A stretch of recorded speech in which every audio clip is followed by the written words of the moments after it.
Very good morning scholars.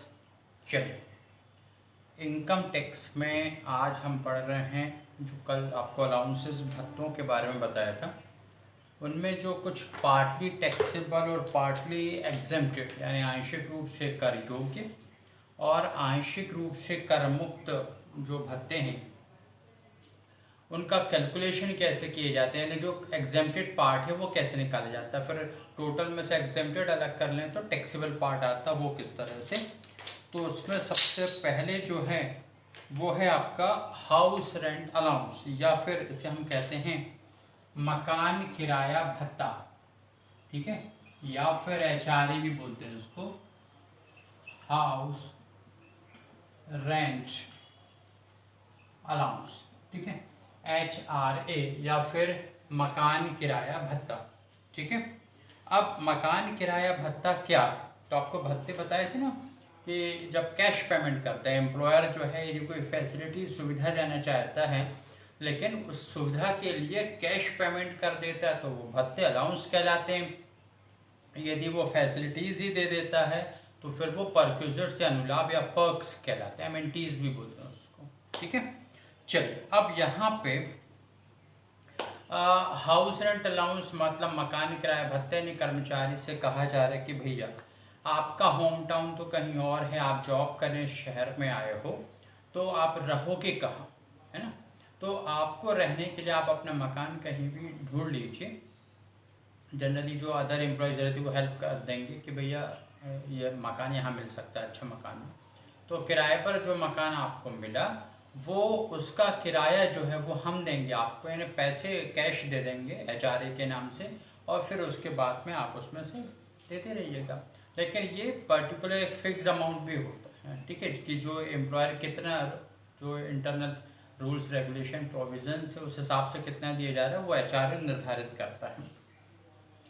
तो इस तरह से जो रहता है कि वो उसको किराए का भुगतान करने के लिए हाउस रेंट अलाउंस दिया जा रहा है। अच्छा, अब यदि मान लीजिए करदाता जो है अपने खुद के, मतलब उसमें कुछ पार्ट फिर एग्जेम्प्टेड होगा, करदाता खुद के मकान में रह रहा है या ऐसे मकान में रह रहा है जहाँ पर वो किसी भी प्रकार के किराए का भुगतान नहीं करना पड़ता है, तो फिर जो भी HRA फिर भी यदि मिल रहा है तो फिर वो फुली टैक्सेबल होगा, एग्जम्पशन कर मुक्ति नहीं मिलेगी, ठीक है। अच्छा, अब यहाँ पर एग्जेम्प्टेड पार्ट कैसे निकालते हैं उस किराए का, HRA का। तो सबसे पहले आप देखें कि आप कैलकुलेशन करें, है ना, तो आप टॉप पे ऐसा लिख सकते हैं इसको, और लिख सकते क्या, लिखना ही पड़ेगा भैया, ठीक है।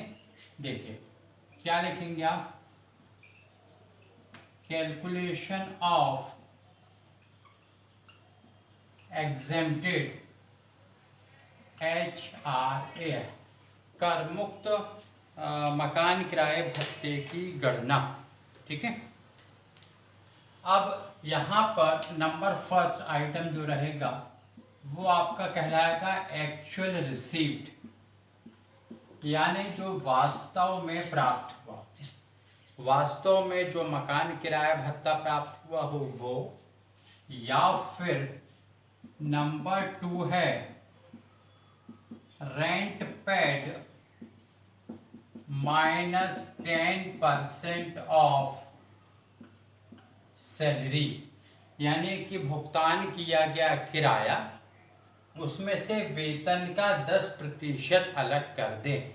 अब ध्यान रखिए कि वेतन का मतलब क्या, वेतन का मतलब यहाँ पर 3 आइटम्स रहेंगे, बेसिक सैलरी यानी मूल वेतन प्लस डियरनेस पे, महंगाई वेतन, महंगाई भत्ता नहीं, आपको बताया था ना महंगाई भत्ता जब सेवा शर्तों के अधीन हो या प्रोविडेंट फंड की गणना में शामिल किया जाता हो या रिटायरमेंट बेनिफिट्स में, तो फिर वो DA नहीं DP कहलाते हैं, कल बताया था। तो basic salary plus DP plus certain percentage of commission, certain percent ध्यान रखना, हाँ, सिर्फ कमीशन लिखा है तो कंसीडर नहीं करेंगे, सर्टेन % ऑफ कमीशन या एक निश्चित कमीशन लिखा हो तभी आपको उसमें वेतन की मीनिंग में शामिल करना है।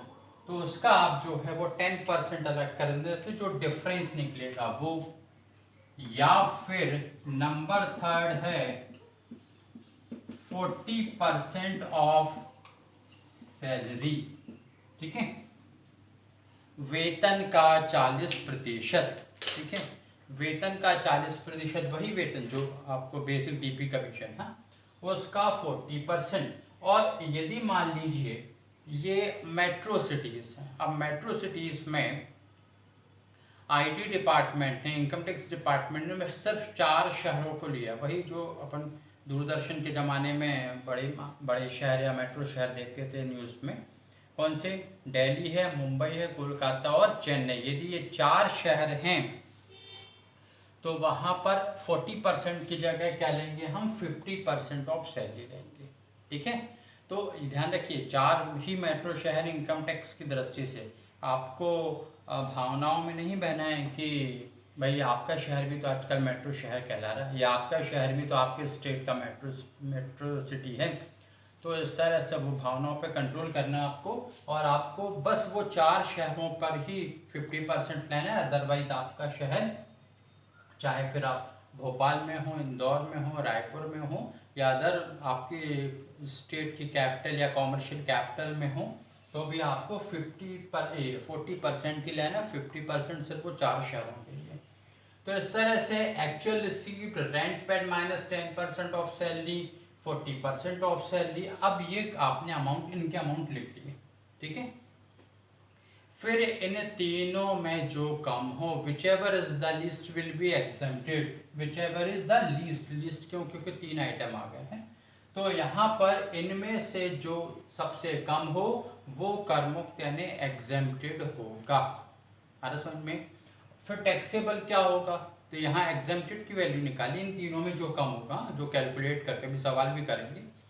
फिर यहाँ पर जो एक्चुअली रिसीव्ड हुआ उसमें से एग्जेम्प्टेड पार्ट को आप अलग कर लेंगे। कर मुक्त वाले भाग जो इधर से आया आपका, उस कर मुक्त वाले भाग को आप अलग कर लेंगे तो टैक्सेबल एचआर आ जाएगा। और उस टैक्सेबल एचआर कर योग्य मकान किराए भत्ते को जब अपन वेतन की गणना कर रहे हैं स्टेटमेंट में, तो वहाँ पे फिट कर देंगे taxable HR.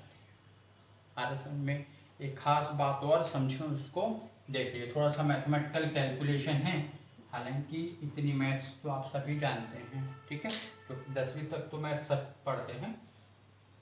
Rent paid minus 10% of salary, ठीक है, यदि इसका डिफरेंस नेगेटिव आया तो नेगेटिव डिफरेंस मतलब होगा नील, ठीक है। और नील, यदि इसको नील मतलब 0, तो तीनों में कंपेयर करोगे तो वो जो 0 है ना वो सबसे कम हो जाएगा। तो एग्जेम्प्टेड हो गया 0, यानी एग्जेम्प्टेड हो गया कुछ नहीं, तो जितना मिला वो पूरा टैक्सेबल। एक बार फिर से समझना इसको। सपोज ये रेंट जो है, रेंट पेड है, मान लीजिए 2 लाख रुपए, ठीक है, और ये जो 10% ऑफ सैलरी है, मान लीजिए ये 2.5 लाख रुपए, तो डिफरेंस माइनस 50,000, ऋणात्मक 50,000 रुपये आई ना यहाँ पर। तो ये जो ऋणात्मक आ रहे हैं इसको आप लिखोगे नील, इसको आप क्या लिखोगे, नील। अब आप कंपेयर कर लो 1 2 3, तो ये अमाउंट कुछ होगा, ये भी कुछ रहेगा, ये नील है, नील का मतलब क्या है 0। तो इन तीनों में सबसे कम क्या होगा, इग्नोर नहीं करना है उसको, हाँ कि अरे अवॉइड कर दिया आपने उसको। तो 1 2 3 इनमें नील जो है वो सब 0 सबसे कम हो गया, तो एग्जेम्प्टेड क्या हो गया 0। टैक्सेबल कैसे निकालते हैं, actual receipt minus exempted. Actual receipt में से एग्जेम्पशन का 0 घटाओगे तो जितना आएगा, भाई 0 माइनस के तो अमाउंट तो वही रहेगा, तो जो एक्चुअल रिसीट है वो टैक्सेबल हो जाएगा। आ रहा समझ में। कभी क्वेश्चन पेपर थोड़ा सा जिसको कहते हैं ना टफ आ गया, तो टफ अब कुछ नहीं रहता, वो अंदर की ये बातें यदि आपने ध्यान नहीं रखी या यदि इस तरह से ध्यान नहीं रखा तो आप इसको इग्नोर करेंगे और उसके बाद में 2 में कंपेयर कर लेंगे तो हो गया, ठीक है। चलिए ध्यान रखना इस बात को। अब यहाँ पर एक क्वेश्चन लेते हैं, आपका लिखा है, वही सकलेचा सर की बुक का है, बाय एग्जाम्पल दी उन्होंने। लिखा है एक कर्मचारी को 25,000 रुपये प्रति माह वेतन मिलता है और 5,000 रुपये मकान किराए भत्ते के मिलते हैं, ठीक है। वह 6,000 रुपये प्रति माह मकान के किराए से रहता है। रेंट पेड कर रहा है कितना, 6,000 पर मंथ, ठीक है। चलिए अब उसके बाद में, क्योंकि यही अमाउंट फिट करके बता देंगे आपको। चलिए अब देखें यहाँ पर तो लिखा है टैक्सेबल और एग्जेम्प्टेड एचआरए की गणना कीजिए। इनको सैलरी मिल रही है 25,000 पर मंथ, ठीक है, कैलकुलेटर की ज़रूरत पड़ेगी, ठीक। 25,000 पर मंथ की सैलरी है। इसके अलावा ना डीपी दिया है और ना कमीशन का सर्टेन परसेंट है, सर्टेन अमाउंट दिया। तो जो बेसिक है वही आपकी सैलरी की मीनिंग है। 25,000 रुपये एक महीने के, तो साल भर के कितने हो जाएंगे आपके 3 लाख रुपए, ठीक है। तो साल भर की सैलरी कितनी हो गई 3 लाख रुपए। ये मीनिंग ऑफ सैलरी आ गई आपकी। फिर उसके बाद में यहाँ पर अब सबसे पहला अमाउंट हम क्या लिखते हैं, एक्चुअल रिसीव्ड। एक्चुअल रिसीव्ड कितना है 5,000 पर मंथ। 5,000 पर मंथ है ना, साल भर के 60,000 रुपये। तो एक्चुअल रिसीव में आप लिख दीजिए रुपीज़, ये वाला रुपीज़ का साइन भी बना है ना आज इंडियन स्टाइल वाला। तो ये 60,000 रुपये। यदि आपको कैमरे के बाहर जा रहा है तो यहाँ लिख दे आपके, ठीक है। ये जो आप मार्क देखते हैं ना, ये देखिए एक मार्क ये लगा है इतना सा, और फिर एक मार्क ये लगा है यहाँ पर। तो ये कि इतना ही फोकस है, यहाँ से हमें इधर नहीं जाना और यहाँ नहीं जाना है, ठीक है। कैमरा इतना ही कवर कर रहा है। चलिए, तो ये 60,000 60,000 रुपये एक्चुअल रिसीव्ड आ गया। फिर उसके बाद में rent paid minus 10% of salary.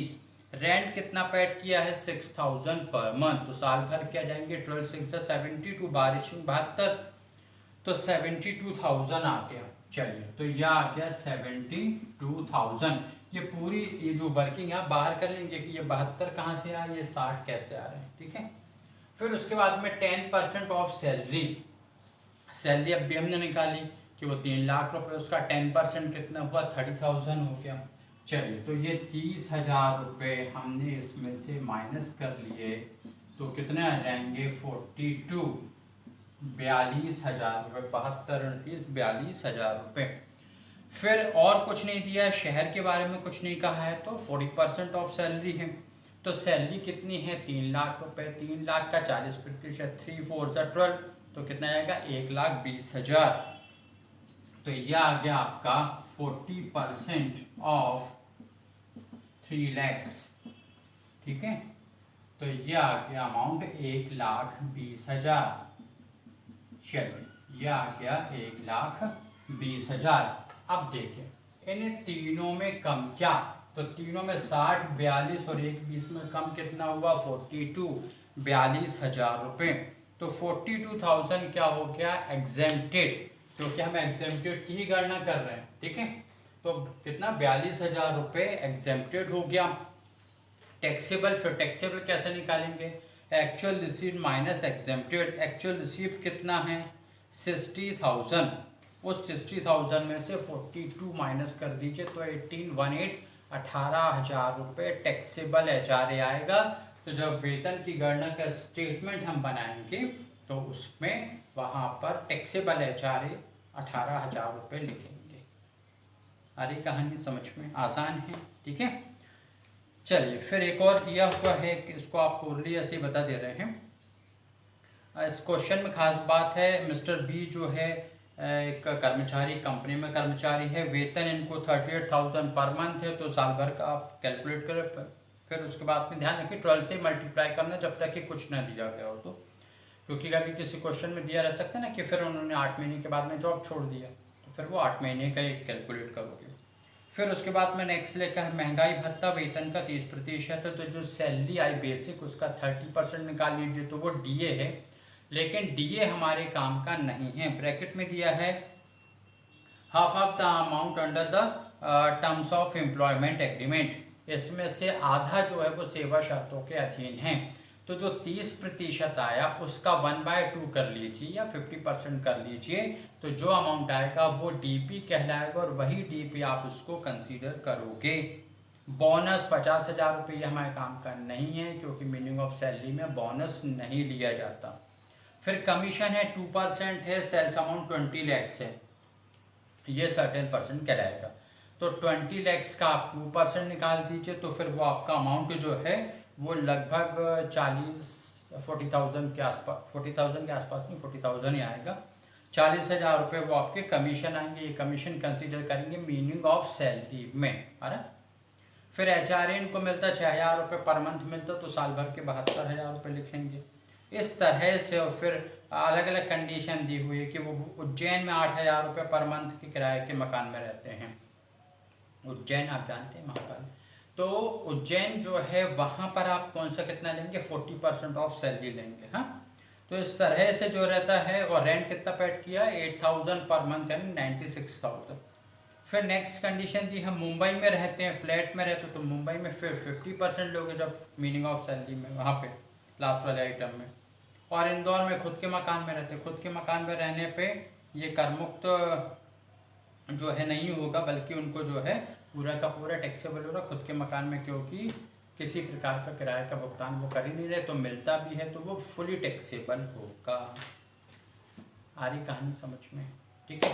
चलो, तो ये है हाउस रेंट अलाउंस का कैलकुलेशन। ठीक, थैंक यू।